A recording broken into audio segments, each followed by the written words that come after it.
him. I want to watch the news. Are you making headway at least? This is the news.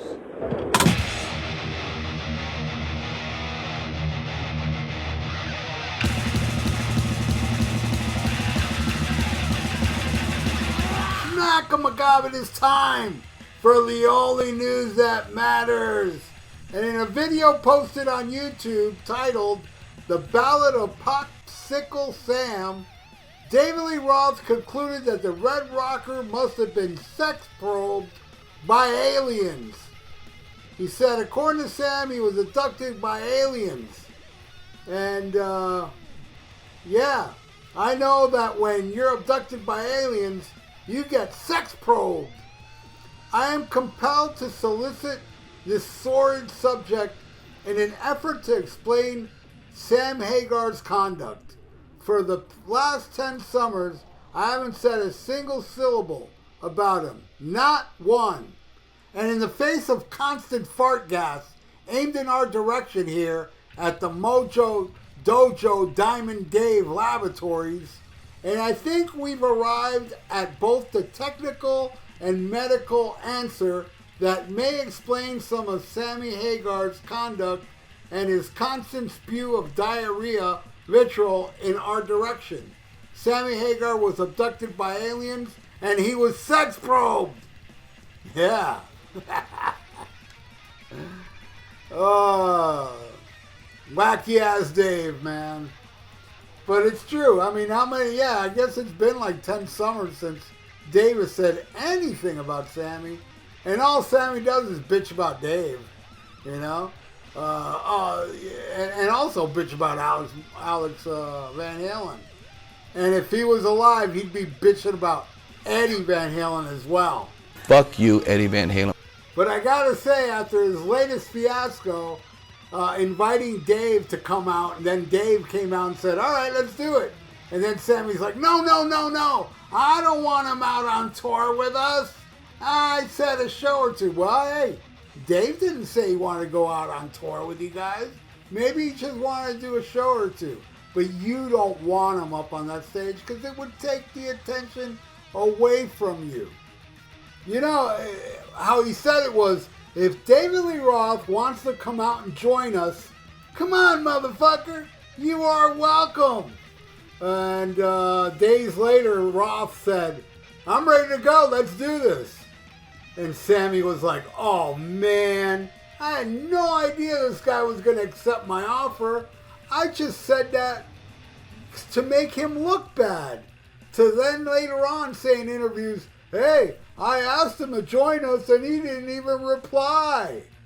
Yep, it backfired on him. I mean, that was a big fiasco with, you know, and then you had Joe Satriani with, like, Sammy Hagar pushing him, go ahead, play Van Halen, play, you know, and then, you know, he tried to play Mean Street and it was horrible.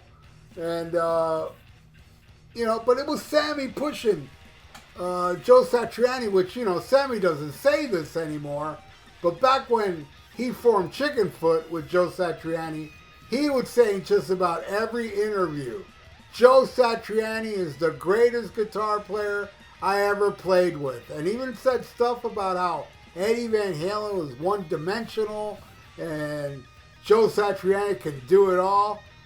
Guarantee you Sammy will not say that now. But he had no problem saying stuff like that while Eddie was alive. Plus other horrible things, you know?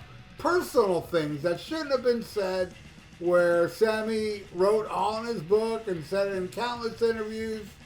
And then later, after Eddie died, he said, oh, I feel bad about that. But then in other interviews, he keeps talking about how, you know, Eddie, like, pretty much, you know, fired him. And it was mean to me. And then he keeps talking about how he keeps calling Alex Van Halen, and Alex Van Halen won't return his call. It's like, why do you keep calling him then? I mean, you know he doesn't want to talk to you. And why do you have to tell the press this? Hey, press, Alex Van Halen doesn't want to be my friend. I don't know why. Yeah, maybe you should go back and read your book, and then you'd probably realize why he wants nothing to do with you. I just love the fact that this guy announcing the tour, making a big deal about everything, where it's all about him. really, because he's here saying, yeah, we're going to do a tribute to Van Halen, but they're also going to play Sammy Hagar's solo songs. It's just the same old crap. But I love how it just backfired on him. Where the Dave thing, you know, him inviting Dave out, and Dave called his bluff, man. Maybe Dave saw that and thought, there he goes again. Trying to make look like, you know what, I'm going to accept his offer, see what happens. And when he did, Sammy Hagar jumped to every conclusion there was because, hey, he's the one that invited him, even calling him motherfucker. Come on, motherfucker, come on, join us. And all Dave said was, I'm ready, let's go. And Sammy took that as, oh no, I don't want him out on tour with us. Oh no, I already did that, done that. I ain't going to take him out on tour. Dave never said he wanted to go out on tour with you. And then he said, I'll let him come out for a song or two. That's not how you did it. That's not how you invited him. We all know it finally backfired on you, Sammy, and I hope it keeps happening over and over again till the whole public knows that you're just so full of it. There needs to be somebody out there like me that will ask them these questions, because you know it's not going to be Mr. Oh, I tell it as it is, I have no filter, Eddie Trunk, because Eddie Trunk will talk shit about people that won't talk to him. But never once has he ever called out Sammy with the endless amount of bullshit. Somebody out there, if you're listening to me now and you got a scheduled Sammy Hagar interview, trust me, I'm going to make you fucking famous. If you do what I tell you to do when you interview Sammy, I would do it, but I can't get him. And trust me, I have tried. I've tried to get a Sammy interview, and no replies at all. But if somebody out there gets to interview him, and you're listening to me now before you interview him, ask him, Sammy, you sold more than David Lee Roth and Van Halen. And he'll go, yup, I did, because he did that when he was on Howard Stern. Howard Stern said that to him, and he's like, yup, I sold more. And then throw him the numbers.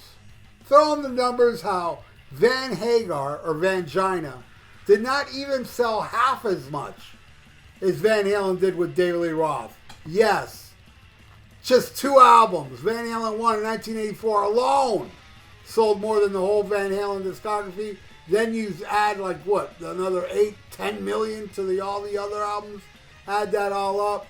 And also bring up, hey, Sammy, did you know that the biggest tours Van Halen did was with David Lee Roth, you know, after you left? And boy, you sold so many records, you were so huge. So you claim you were a huge star before joining Van Halen. You even said you sold out all the markets they sold out on 1984 tour, which is a lie. A big fucking lie. But yeah, you were so big. And then when you joined Van Hagar, Vangina, it sold a lot of records. Not as much as Dave, but still. That was your biggest part of your career. The most albums you sold was with Vangina. And because of that, you were able to buy Cabo Wabo and become a quadrillionaire through Vangina money. But then after you left Vangina, or they fired you, which I do believe Sammy when he said he was fired, where Eddie said he left. I actually believe this liar that he was fired. But after that, well, where's your big career? Where's your big scary career? You got lucky. No matter who would have joined Van Halen in 1985, 86, I mean, they were the biggest band going at the time. That anybody joining Van Halen, Patti Smythe from Scandal, whoever, I am convinced 100% it would have succeeded, because after all, 5150 succeeded, and that album sucks balls. I really can't see how Patti Smythe or anybody can do worse than that craptacular album. Fuck Sammy Hagar. He sucks, unlike you all that are watching now The Only News That Matters. I appreciate each and every one of you. And please subscribe to my channel if you haven't. Ring that little notification bell. Leave your comments below. What do you think of this bullshit artist, Sammy Hagar. And like the video. It's good for the YouTube algorithms. So stay frosty, listen to Black Sabbath, and smack 'em a gob. Farewell and adieu to you fair Spanish ladies. Farewell and adieu, you ladies of Spain. For we've received orders for to sail back to Boston. And so nevermore shall we see you again.